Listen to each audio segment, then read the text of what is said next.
On January 20th, 2021, Joe Biden assumed office. Without delay, the Marxist assault on private energy began.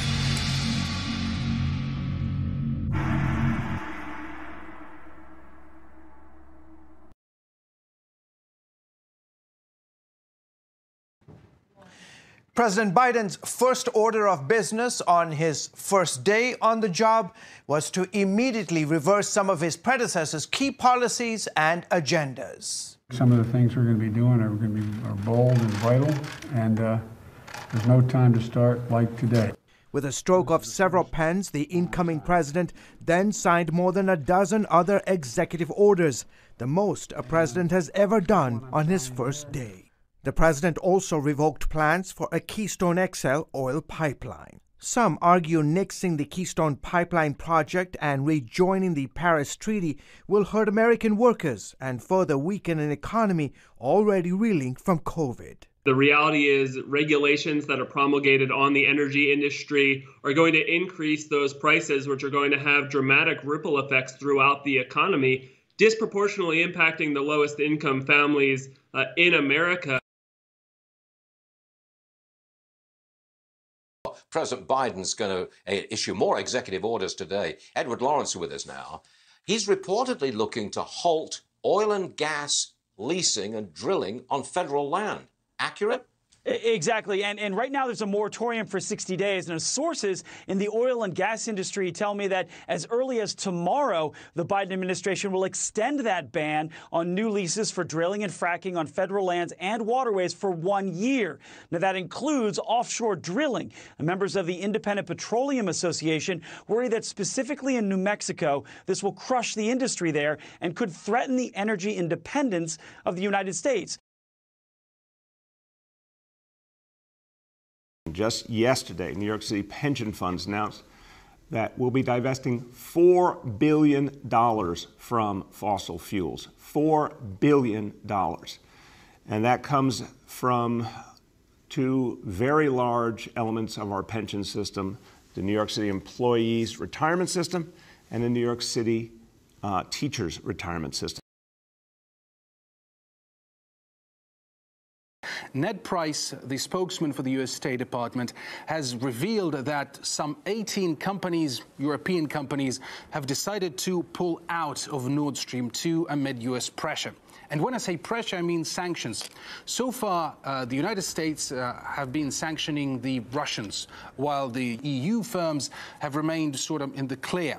But that's only so far. This constant threat of sanctions coming from Washington, well, it has always been and is still hanging over European firms. So, well, 18 of them have decided that better safe than sorry, and, well, they decided to cut ties with the project. Now, when it comes to Russia, Moscow has always been saying that that Nord Stream 2 has nothing to do with the United States, that it is strictly a matter of relations between Russia and Europe and Germany in particular, because, well, that's where the pipeline is going. And all these efforts that the U.S. has been taking, Russia views it as, well, geopolitical warfare.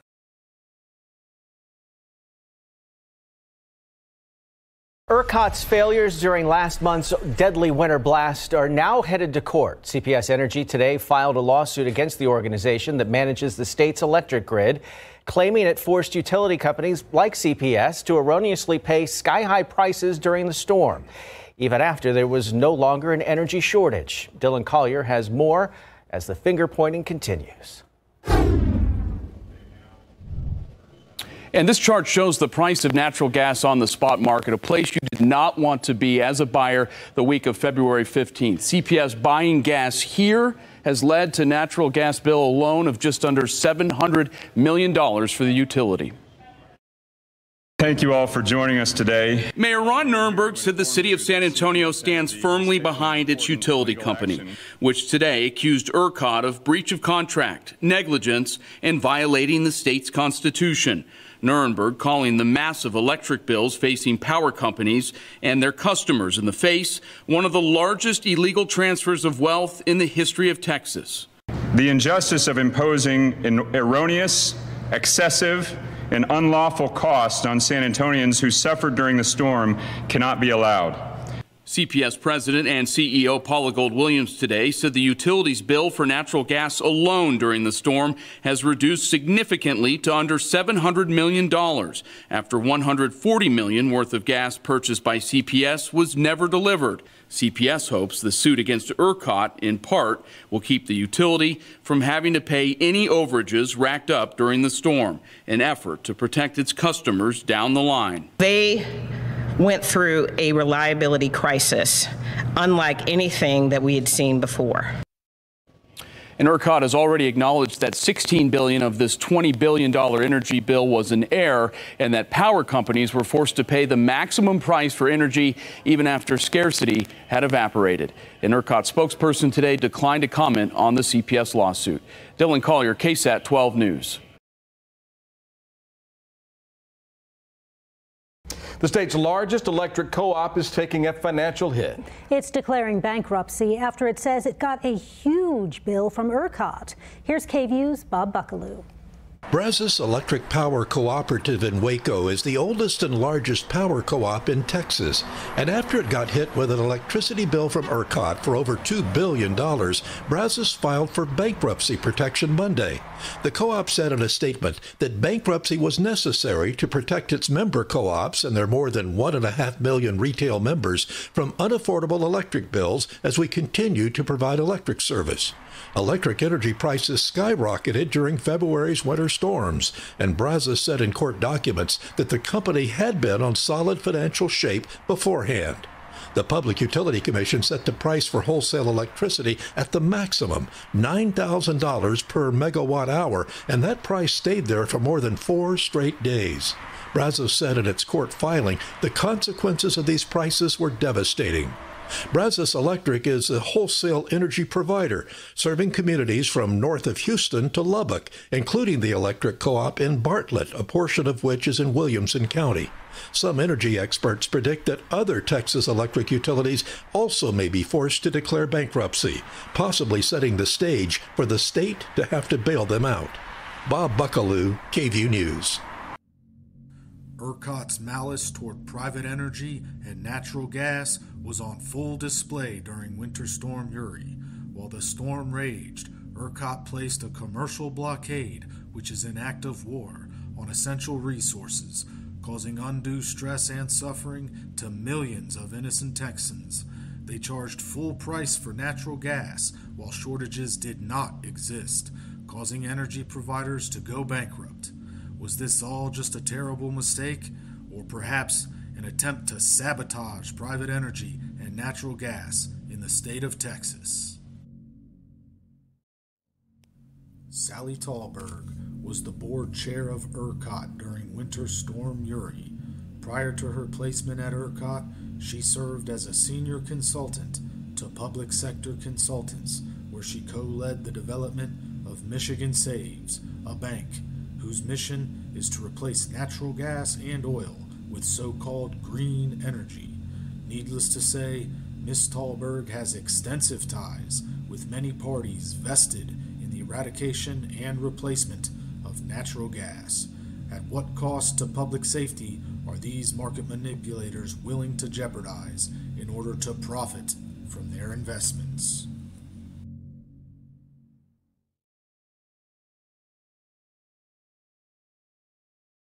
Saudi Arabia is promising to take all necessary measures to protect itself after Yemen's Houthi rebels launched another attack on its energy facilities. The Saudi government has confirmed the Aramco oil plant in Dhahran was targeted by a ballistic missile.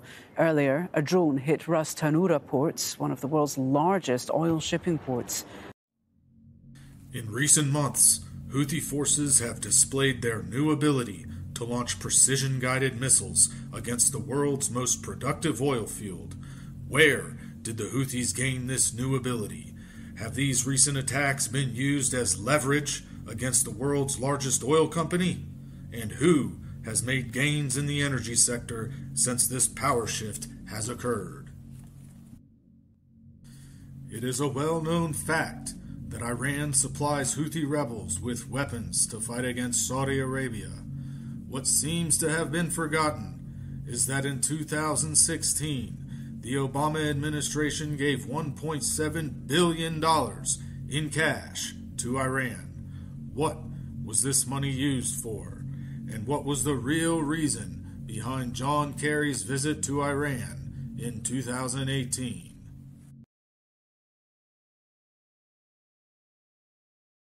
One thing Mexico's president makes no secret of is favoring state over private enterprise. And that goes especially for the country's electricity industry.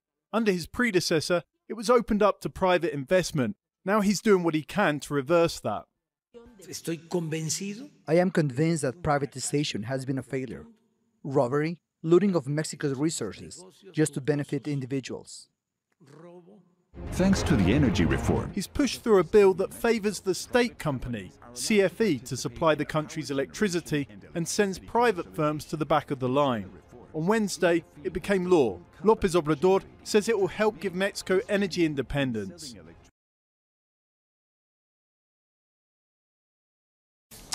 Now, controversial leases allowing oil and gas exploration in a wildlife refuge in Alaska have been suspended by President Biden. The White House had ordered an environmental review of the possible impact on what's been described as America's last great wilderness. The leases were sold at the very end of Donald Trump's presidency, with some 11 billion barrels of oil lying beneath the ice.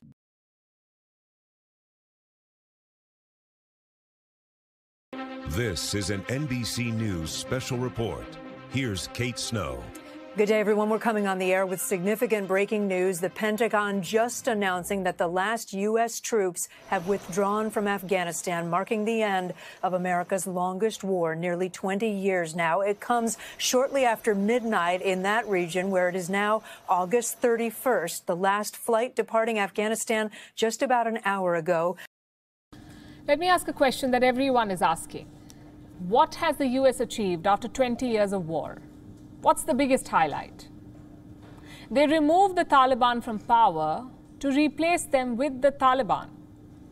Plus, they gifted the Taliban an air force, a complete fleet, and latest weapons. And if you think this is a one-off, then think again. The world over, America has armed terror groups, some by design, others by default. I'll start with the Taliban. Look at their new air defense capabilities. The first video is from the Kandahar airport. This one. It features two iconic pieces of U.S. military hardware, the C-208 transport aircraft, which costs $2 million each, and the MD-530F helicopter, cost $2.4 million each. Both are now in the Taliban's hands. How many do they have? Well, we cannot say. Here's the second video, though. This one is from the Herat airport. It shows the Taliban boarding two Mi-17 HIP helicopters. The lowest price for this aircraft is $16.4 million per unit, $16.4 million. Here's another video, again from the Kandahar airport. It shows the Taliban with two American UH-60 Black Hawk helicopters, cost $5.9 million each. Next video from the Mazar-e-Sharif airport. It shows the Taliban posing in front of another MD-530F helicopter. I'll repeat the cost, $2.4 million. These are big, expensive war machines, and we don't know how many of these are with the Taliban now. The Afghan Air Force was operating a fleet of at least 167 aircraft, all developed and supplied by the United States of America. This included 43 MD-530 helicopters, 33 C-208 transport planes, 33 UH-60 Black Hawks, 23 A-29 light attack planes, 32 Mi-17 helicopters, and 3 C-130 Hercules aircraft. And these are the official figures, released by the U.S. Special Inspector General for Afghanistan Reconstruction. How many of these 167 are with the Taliban? Well, there's no official figure. Some of them were flown out of the country, but according to independent websites, most of these aircraft have been geolocated within Afghanistan, meaning they're still there, either with the Taliban or some other terrorist group. What will they do with this fleet? They don't know how to fly them, but they know how to force pilots to fly them. A lot of Afghan pilots have stayed behind in the country. They might be getting job offers they're not allowed to refuse. 1/3 of the world's oil and natural gas passes through the Straits of Hormuz. Now, with their recent acquisition of Mi-17s and A-29 Super Tucanos, the Taliban can launch sorties, kamikaze attacks, and boarding parties against oil shipments traveling through the Straits of Hormuz. Was this weapons transfer an act of gross negligence, or perhaps a carefully orchestrated plot to gain leverage over the world's largest energy provider? The hunt for answers in that oil spill in California, and now a criminal investigation into that leak. The Coast Guard also boarding this massive cargo ship that was in the vicinity late today. The company saying it was cleared of involvement. The first image tonight of the 13-inch cut in that damaged pipeline. And as the race to contain and clean up goes on, ABC's chief national correspondent Matt Gutman on the investigation and what led to it tonight.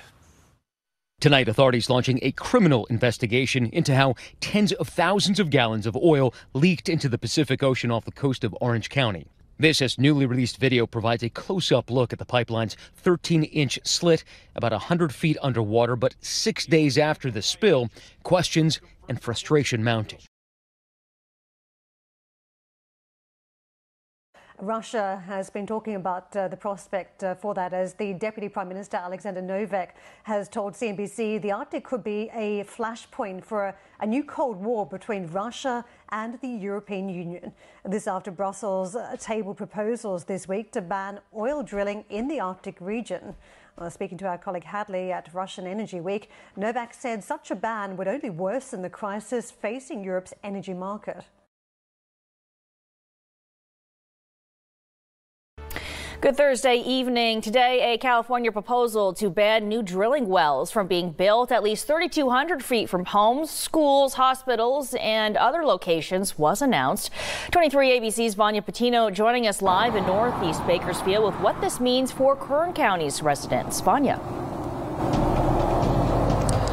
Kern County is in a unique position as it does make 70% of all the oil and gas in the state of California. However, according to several studies, the environmental impact is hefty and affects mostly people of color.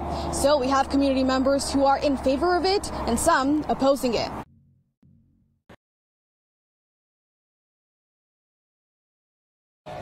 This morning, gas and patience running low at the pump. I have been here now for an hour and 15 minutes. Emergency declarations issued in 4 states, with more than 1,700 gas stations from Florida to Maryland out of fuel. It comes on the heels of that crippling cyber attack against a critical U.S. fuel source. All the gas stations closer to where I live were completely empty. Americans up and down the East Coast on the hunt for gas, overwhelming some stations.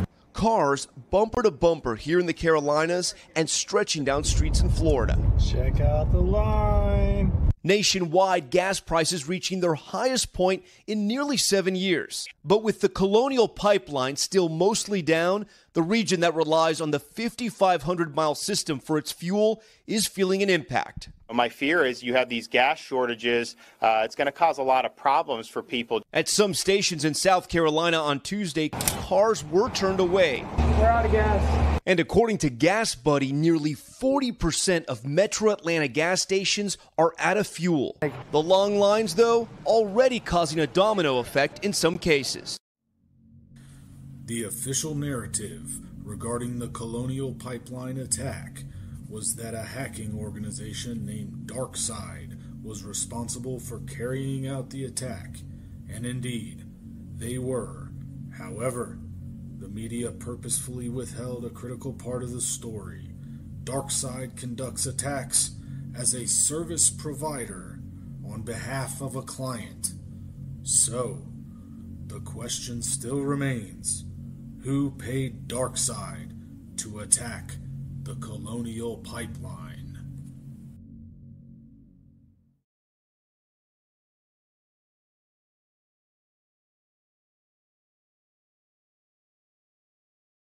Good morning, good afternoon, and good evening.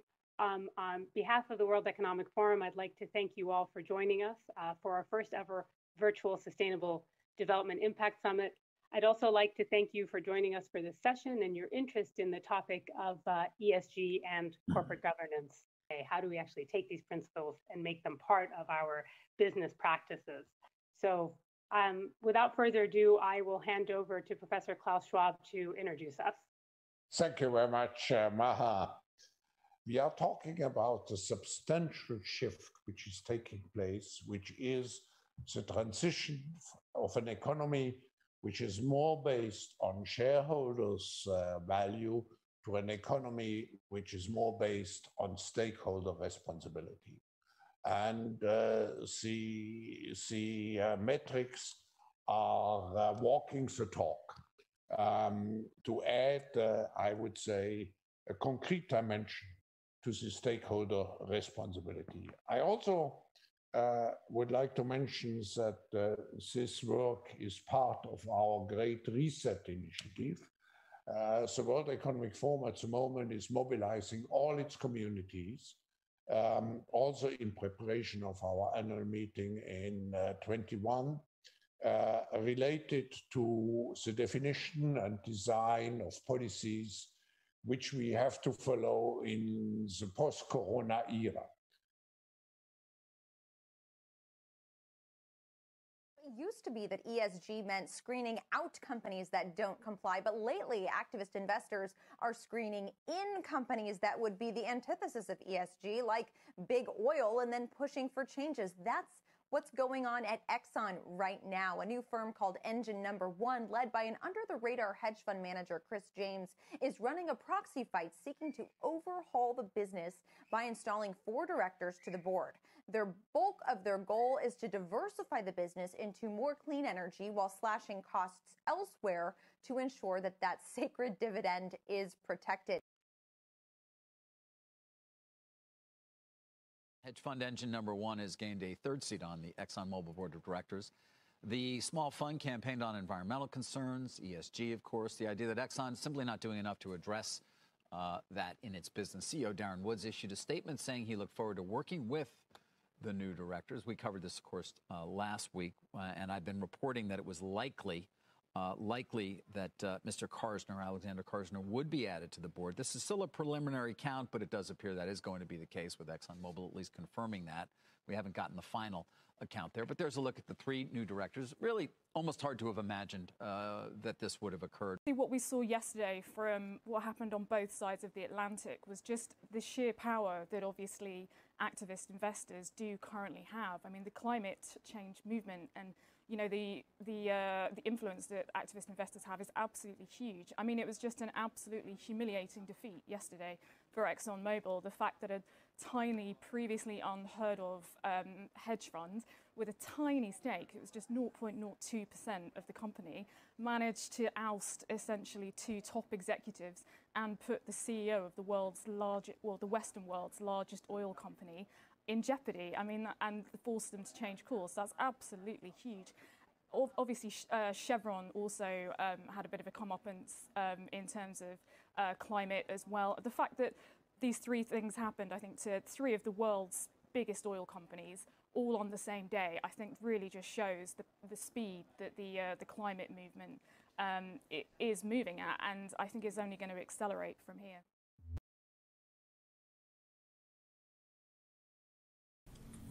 Now, with their claws firmly sunk into the heart of American energy production, ESG board members tighten their grip, forcing Exxon to reduce its yield, stagnating the circulation of America's lifeblood, petroleum.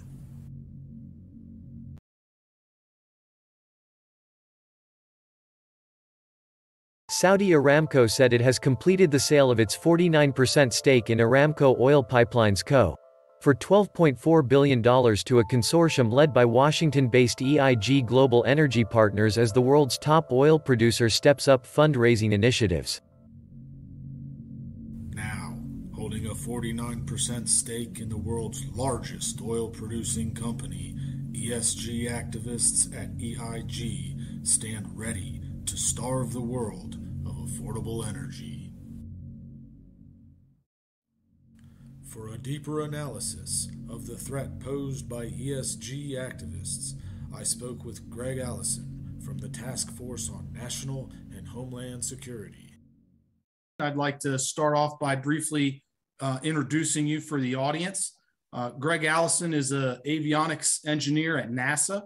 He studied electrical engineering at the University of Alabama in Huntsville and takes special interest in grid defense.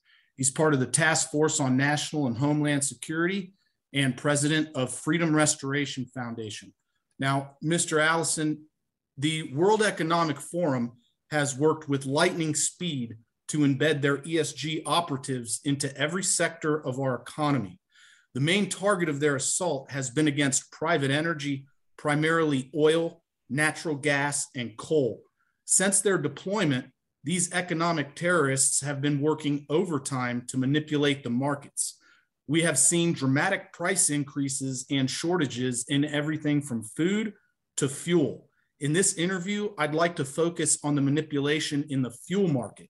My question for you is this: what threat does a shortage in gasoline or diesel pose to our grid, Mr. Allison? Well, to our grid, we must know that a lot of our electricity is produced by fossil fuels. Natural gas has been one of the primary ones, which is also an increase, but that will reflect a big price increase. It could be shortages. It could relate to brownouts in the future. But I worry about things such as backup power to cool the not only the nuclear reactors, but the spent fuel rod cooling pools, or I should say cooling pools, because there are also rods being states that go in the reactor are also in those pools, which are not in the containment building. They're highly radioactive. They're covered with only 20 foot of water, and they evaporate 160 gallons of fuel, of water per day, per hour, excuse me. So you have to have, no, it's a minute, excuse me, 160 gallons per minute. You have to have pumps to pump that water to keep those pools cool. Now, if they evaporate, they will expose the fuel rods. These fuel rods have a zirconium alkaloid. It's called zircaloy. The alloy is called zircaloy. Zirconium alloy called zircaloy, and that will burn on contact with air. If the power grid should go down, then these are at risk because the backup generators that run these are based on diesel fuel. Without a power grid, you're going to run out of means to pump the fuel to get it to the plants. You don't even be able to run the trucks to bring it. So they have a certain reserve. It's going to last them a few days, but after that, you're at risk once that water evaporates. It's going to put the whole country at risk. We got about 100 of these cooling pools scattered across the United States. So that sounds terrifying, Mr. Allison. Now, what would a meltdown at a nuclear reactor look like for Americans? Well, it would look awful if you think of Chernobyl, if you think of Fukushima. In the case of Fukushima, they've been able to keep water in the cooling pools. But what a lot of people don't realize is there's more radioactive material in the cooling pools than in the reactor. Mm-hmm. And it's not in a containment building. So it's typically in buildings with just a sheet metal roof. When that stuff starts burning, gets hot, it's going to burn the top. It'll burn a hole in that roof. This gas will all be coming out and spreading radioactivity across America if we don't keep these pools cool. And we got to have fuel to keep the generators running. Precisely. Yeah. Mr. Allison, what do you perceive as the greatest threat to our grid? Now, there is a good question, and I'm going to give you an answer you're probably not expecting. The greatest threat to our grid is the managers and the organizations involved with grid management who refuse to get the grid hardened. There's a couple of organizations of us out here who are pushing to get the grid hardened because there are several root causes that could bring the grid down. And it will, if nothing's done, our grid will fail. And 9 out of 10 people, it is estimated by the EMP Congressional EMP Task Force, would be dead within a course of a year due to societal collapse. And I told them that this is an optimistic number because they didn't account for just how few farmers actually are growing anything other than market food. A lot of people just aren't growing their own food these days. And you got to worry about hacking, cyber attacks. You got to worry about kinetic attacks where somebody just comes in and maybe uses an AK-47 to taking out the transformers. These transformers weigh 200 to 400 tons a piece. They're as big as a house. And it takes 18 months to get them on the loading deck when you order them because they're hand wound. and most of them are coming from overseas. We have a few companies overseas. All the companies are producing them in Montgomery, another couple of places, but most of them are produced overseas, and they're being produced at a rate of replacement or the growth rate of the grid. If suddenly you had to replace them all, and if the system was working, it would take years to replace them. But if the grid's down, how do you order them? With no fuel to run the trucks and the boats, the ships, how do you move them? There's only a limited number of these big rail cars that can actually transport them, like 12, and trucks that can move these things. So I don't see how you can put Humpty Dumpty back together again. I see a total failure and collapse of society that will take a lifetime to limp back into place, if at all, because the societal collapse is going to be like Mad Max. But you got to compound that with the nuclear power plant problem. So it's horrific. We simply cannot afford to let this happen. And I lay it back to the managers. Precisely. Now, from my analysis, it seems as though a war has been waged against private energy production. The strong push towards so-called green energy clearly displays, at least to me, who stands to gain from all of this. What are your final thoughts on this matter? Well, there's a lot of corruption in that because the politicians get involved in pushing that. We've seen in the past where big grants went to companies that never did anything. They just took the big grants because they were friends of whoever was in power at the time, and had a merry time with it. They never produced squat. So we've seen this too much. And the other thing is the green energy Europe and the United States, especially in Europe, they've been pushing hard for it, and they're finding that they're in a crunch now, and they're looking at a hard winter, and they're not finding the energy they need. They're coming up short. California, look at California. They're coming up short. Right. And where are the brownouts at? Just go around the country and look and see who's having the brownouts, and tell me how well it's working. They can always have all these hopes for the future, but sometimes you put people are putting their themselves in the middle of a situation they're not ready for. I mean, if you switch everything over and you're not ready for example, if you don't have adequate power storage when you're dealing with intermittent power supplies like wind and solar, you're going to find yourself in a lurch from time to time. And what do? These power companies in California, other places, buy power from other parts of the country, which is, of course, reliant on these big long distance power lines with those big transformers I was talking about, which would be fried with an EMP. We won't have any power if those things get fried. This country would go down. So that's what we got to avoid. We worry about that. We also worry about the electronic control systems called SCADAs, which are supervisory control and data acquisition systems. It's the computers. They're similar to what they call primary logic computers used in industry. Some people in industry will know what I'm talking about.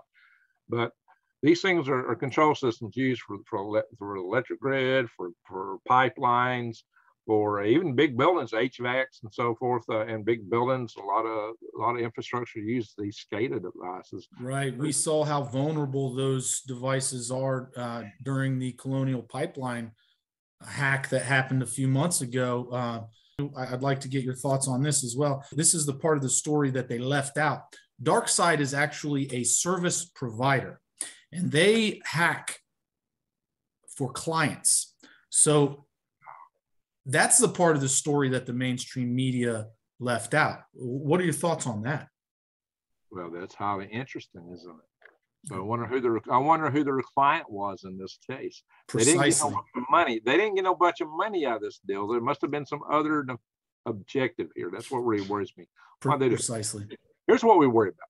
We worry about if somebody wants to take our grid down, they're going to do it with a multi-pronged attack. It's not going to be one thing. Right. It could be kinetic attacks and directly on the power substations. It's deemed that there's 9 critical ones. If taken down, could take down our whole grid in the United States.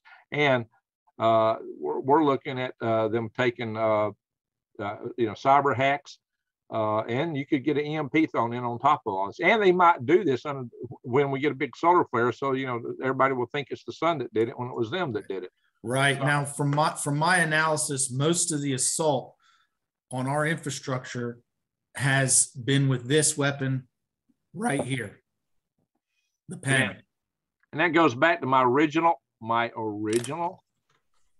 blame. You said who would What's the greatest threat to the power grid? What did I say? It's the management. Mr. Allison, I'd like to thank you for your time and joining me for this interview. Thank you very much for your time and for your insight, Mr. Allison. You're welcome. You're welcome.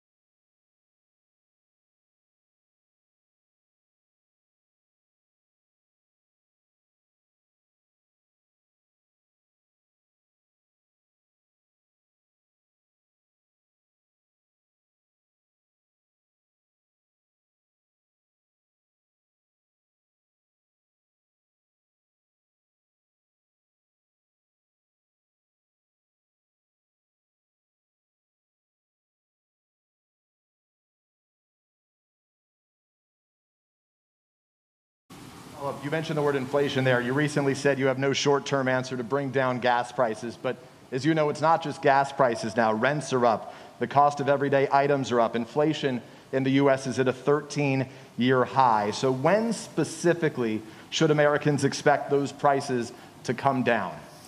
Well, look, first of all, the significant reason why prices are up is because of COVID affecting the supply chain. I mean, I know you, I'm not trying to be instructive. I know you know this, number one. Number two, if you take a look at, gas prices and you take a look at oil prices, that is a consequence of, thus far, the refusal of Russia or the OPEC nations to pump more oil. And we'll see what happens on that score sooner than later.